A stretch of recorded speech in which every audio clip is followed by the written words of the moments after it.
Alright guys, what you're looking at here is the remains of a 100-year-old sewing machine. Alright, this belonged to my friend Sonny's sister Edith, and both who are long gone now. And I saved this machine in my shed years ago, and just cleaning out the shed, came across it, totally forgot about it. So the whole sewing machine case, the wooden case and box and drawers, totally shot. They were totally gone. Could not do anything with them at all. So I stripped it all down, but I saved the mechanism. That's what you're looking at. This is the mechanical mechanism and stand, obviously, of the sewing machine. This sewing machine was made in 1925 by a company called National Sewing Machine. National Sewing Machine made sewing machines exclusively for Montgomery Ward store, which was similar to Sears. They're long gone also. So this is 100 years old you're looking at, 100 years old machine. And I'm calling it a machine because that's what it is. Okay, you're looking at the wheel here, the main wheel, the drive wheel, right? It was a belt drive, went up, connected to the sewing machine, and this provided the power for the sewing machine. No electricity, no nothing else. Okay, this was one big pedal there.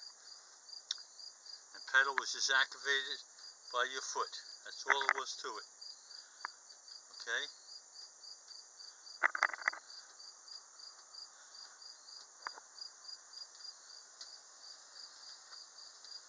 Incredible. Just such an incredible, simple device. It's just, I love it. I love it.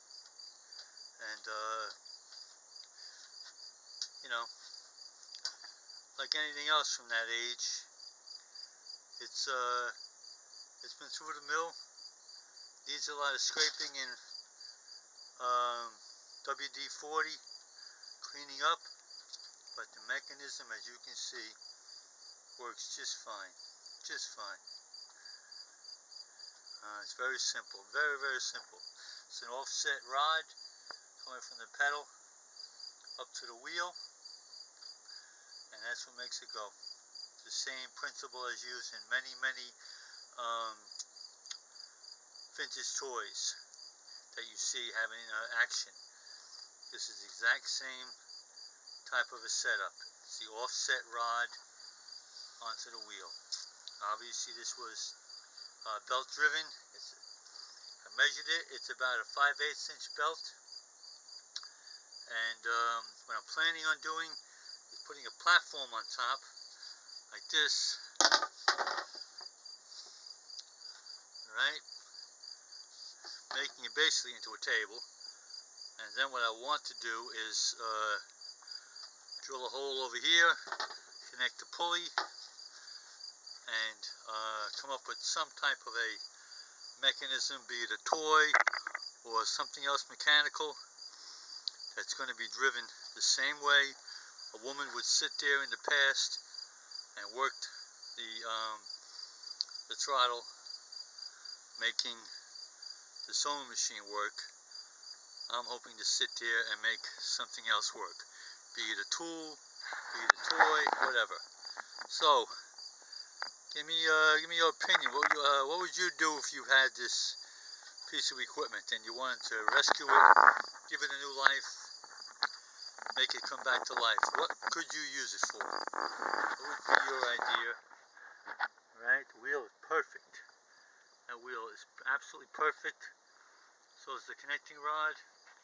Use a lot of WD-40. Sitting in my shed for at least 10 years. But before that, it was actually used by my friend Edie, who owned it. And it is definitely 100 years old. I have the original book from this sewing machine, and it's dated 1925. It's Model W. It's a Model W sewing machine, for those of you out there that might be familiar with him. And the sewing machine was called a Damascus sewing machine. I meant to mention that in the beginning, I forgot. So that's my challenge here, is to put this back to use and make it enjoy operating again.